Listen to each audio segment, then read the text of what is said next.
believe Herbert Hoover's father was a blacksmith, and this was his blacksmith shop.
And this looks like it could be the schoolhouse.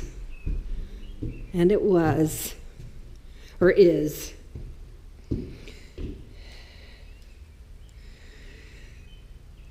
One-room schoolhouse.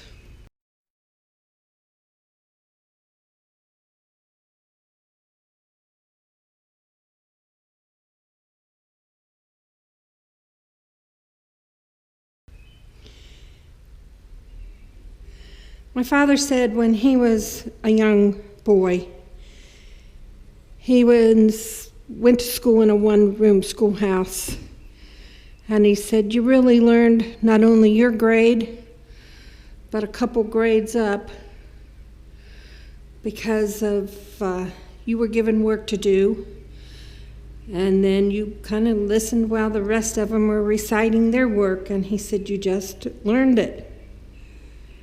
And so for him, he went to the first grade for half a year, and then they put him in the second grade for the other half of the year, so he actually skipped a grade. And he said he attributed that to being in a one-room schoolhouse, getting his work done fast, and then he listened to everybody else do their work, and so, he was able to skip a grade. I was not that fortunate.